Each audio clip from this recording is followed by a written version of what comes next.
winning that championship, you know, it's been 5 years, to who he is now. Obviously, expectations are high for him, but I don't think it's quite as heavy lies the crown as someone like Muhammad Light and Riley, where if they don't win, you immediately go, oh, they're washed. Whereas if Right. Ruben doesn't win now, you're like, all right, whatever. It's been a while. He's been kind of quiet for the last couple of years, but he just hasn't won in the last few years. He's still been showing up at the World Finals, as you guys can see in the top left-hand side there. Yeah, it really is impressive. I mean, I feel like personally I don't give Ruben enough credit. This man has been playing this game for so long, probably just as long as I have, and he's still playing against the top players in the world every single year, and he's still showing up, and he's still performing very well. So big props to Ruben. He's a grinder, obviously. Obviously, he has been practicing in the off season, and let's see if he can, you know, kind of take down the kind of the rookie of the season here in Yoru. Yeah, Yoru yesterday, he had a great 3-set win over Samuel Basoto, as you talked about. He also had a really nice win over Riley, you know, so it was back-to-back 3-set wins over number 2 and number 3 in the world at one point, and number 2 in the world right now in Riley. So as you mentioned, Juicy, this is no slouch. This is a guy that really showed up yesterday, and Ruben's got a tall order in front of him. So looking like GY, bottom of the screen, we talked about this quite a bit yesterday. It's the new graveyard with no NATO, which for you is very odd. And now we have that Evo Witch with the graveyard, and that Boss Bandit is doing some work along with the Earthquake. Maybe not quite as much as Yoru wanted, but now we have the Witch on tower. That Boss Bandit is very healthy. Yeah, and here comes the Hog Rider with her as well. Barbarian Barrel to try and deal with the Boss Bandit, and he does have the Tornado. That's going to save him a bit, especially with the Evo Knight dropping down, and you can see Ruben immediately shaking his head. He probably was hoping for the non-Tornado version of this deck, but the Tornado going to be a massive asset for defending against this Hog Rider.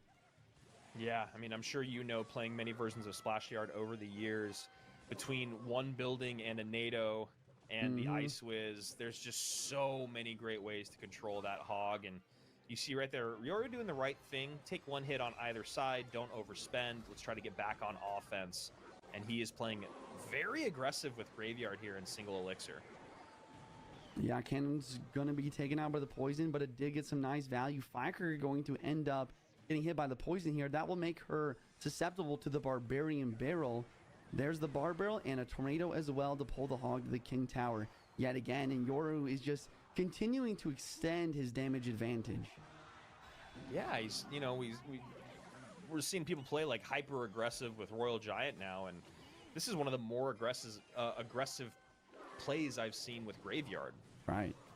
Yeah, he's pretty much going for a Graveyard whenever he has a Witch on the board, except for this time apparently. He's just going to let this Witch kind of run its course. Maybe he's happy with the damage that he's accumulated so far, and Witch not quite able to take out the Firecracker. Maybe you give Ruben a chance to attack here. So NATO.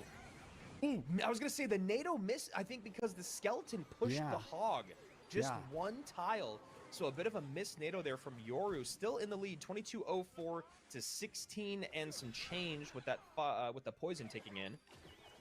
Yeah, Yoru's a great counter. Yeah, so Yoru's still up with quite a bit of damage, but Ruben needs as many of those sneaky Hog hits as he can get. So he's going for another one right now. Boss Bandit going to dash into the Evil Witch. With the Tombstone on the board, the Evil Witch will heal herself back up to full HP. Tornado on the Hog, and Yoru has enough for a Graveyard. I would not be surprised if I saw it drop down. Nope, he decides to go for the poison yet again. Playing kind of similar to how Muhammad Light might in a situation like this. He's up damage. He's just going to play the poison, continue his lead, and here comes the Graveyard to apply pressure. And now a decent push coming in on that right-hand side. Hog in front of the Boss Bandit this time around. Going to need those Skellies to tank that Boss Bandit. Bar Barrel comes in, and it's a pretty great matchup for Yoru, and the synergy of this deck especially is working out. I mean, the Tombstone giving HP to the Witch, obviously the Graveyard giving HP to the Witch, the NATO coming in perfectly with that Ice Wiz, the Tombstone tanking for the Bar Barrel. I mean, this is a tough matchup for Ruben. Hog does hit, but he predicts the Firecracker at the bridge to prevent any extra damage from coming through. Evil Firecracker does get some chip on the tower, and you can see Ruben disgusted with the fact that he was making some outplays at the end. He's getting the damage that he needed, but so curious to see if he goes back to any of those in this game number 2. Now that he's down 1, Yoru on the other side kind of ran a very similar start to his day in... Oh, no, that's just a little bit farther down. Miner versus Drill, and Yoru has a Cannoneer. Very interesting. GoldenEye does not come down to stop the Goblin from hitting. So we see a pretty solid damage advantage go to Ruben right away here, especially with the Cannoneer just simply starting with less HP than the Princess. Yeah, it was Yoru that started off with a bridge spam deck with Evo, Ram Rider, and Barbs, and then went to RG, and then went to Mortar. So now kind of going with Mortar in the second game, but a change up from what we saw him run yesterday. He ran a very interesting Mortar deck with the Skeleton Dragons that actually worked out. Only time that we saw that. And seems like we're just seeing another variation of this Drill Goblin Hunt Guards Berserker deck that has for some reason just become like the new standard for Drill in this tournament. Very strange.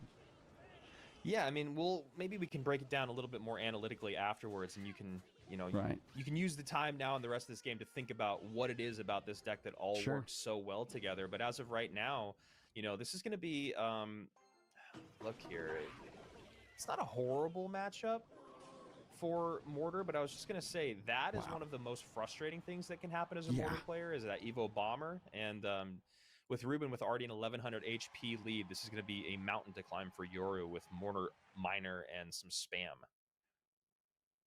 I think that's something, I don't know, this is an interesting situation. I was going to say maybe Yoru should be switching lanes, but I actually changed my mind.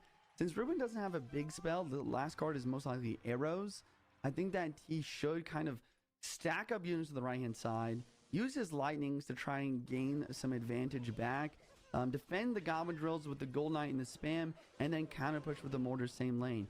He just has to really be careful for that Evo Bomber once it becomes back in cycle here. Yeah, I like all that. I think that's a really good point. And as you can see already, Ruben trying to get back to that Bomber that did do so much damage, cycled back on the right-hand side, so he's still got one more cycle to go through. There's the Evo Snowball coming in. Pretty well timed there from Ruben. Does get just a hair of damage out of it, 595. There's the other Bomber coming down. Maybe a high lightning here to take care of the Doctor and the Bomber. And he does, which is pretty good. Gets a little bit of damage from the monster making its way through. Surprised to not see Golden Knight dash, and the Berserker does come down to make sure the Mortar Evo does not lock in the tower. And now we see another Drill coming out from Ruben. I really like the idea to play the log first, making it so that first Goblin doesn't get damage and dodging the pre-snowball. And a nice Golden Knight here as well. It's going to clean up everything, not quite getting to the tower.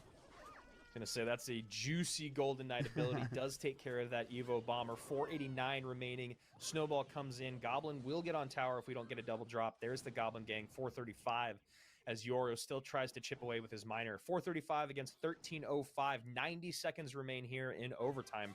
Ruben with a firm lead, looking like we will go to game number 3, but anything can happen. Yeah, I'm still fairly confident that Yoru could make this defense work and make this comeback. With no big spell and an Evo Mortar, and with his lighting, it's very possible. Golden Knight on the counter push, bats up high, Gobstein ability is impossible. Spear Gobs, and I'm assuming we're going to see another Mortar. No Golden Knight dash though, and the Drill is inbound immediately. And the log's out of cycle. Big miss on that Golden Knight. And yeah, I was going to say, I think he just got a little aggressive with that log. Anywhere else, there was a Mortar deck that was running it for a few days that was popular. Obviously, I knew about that.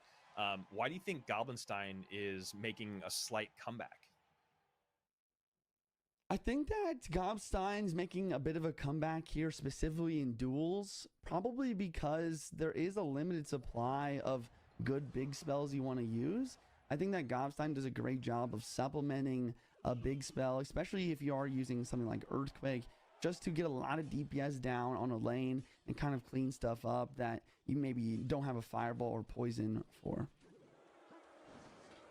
All right, so here we go. Game number 3, Inferno Tower coming, or excuse me, Inferno Dragon coming out here for Yoru. We saw the ID come out maybe just 1 or 2 other times yesterday, a card that is not super popular in the meta.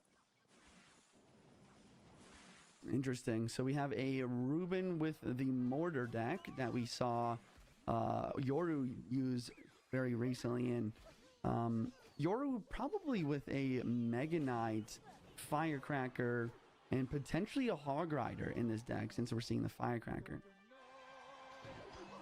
Yep. And you called it, Juice. Perfectly placed Mega Knight there. Going to clean up the push, distract the mortar. Snowball comes in just in time, and now Ruben with the over-aggression is really paying for it. You imagine Yoru is going to let these goblins do their work on Ruben's side of the map, and now Ruben gets a mortar connection. Should get 4 shots, I think. 4 shots. Guard. But the guard is going to prevent that. Interesting. I like the decision making from Yoru there to, you know, he realized he got his damage. He realized he was down a little bit of elixir. He defends against the Gob Gang, which is the larger threat. He lets the mortar get a couple shots, and now he takes his elixir advantage to go for the Hog Earthquake on. But the mortar does get 1 hit here as well. Pretty tough matchup, it seems, for Ruben here, especially with that Earthquake.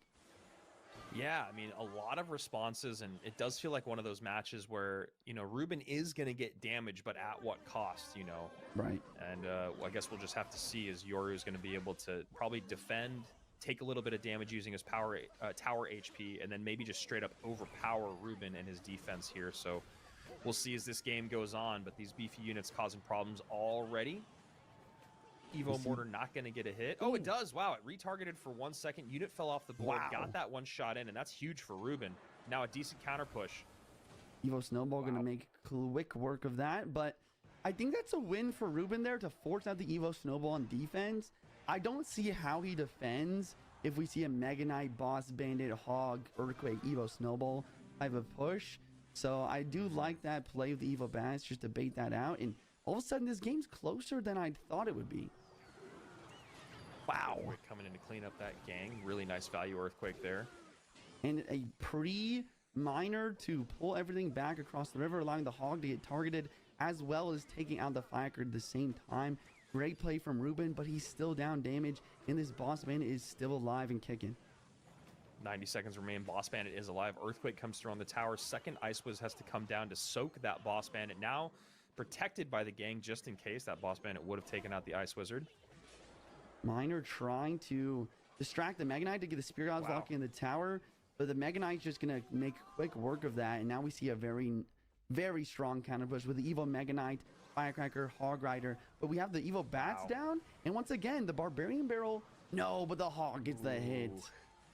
Yeah, Ruben had the right idea there. Pull everything back, let the Hog go through first, but just a little bit more elixir spent than he would have liked, or a little bit less elixir in the tank than he needed. Wait a second. Still has a decent counter push coming in. There's the Snowball. Hog trying to come in. Juicy, that's going to do it. That's too much. Oh my gosh!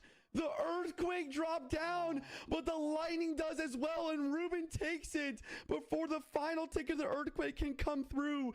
Ruben with the celebration, making it happen, taking down the rookie of the CRL warm-up. I mean, that's exactly what you and I have talked about. Rich and I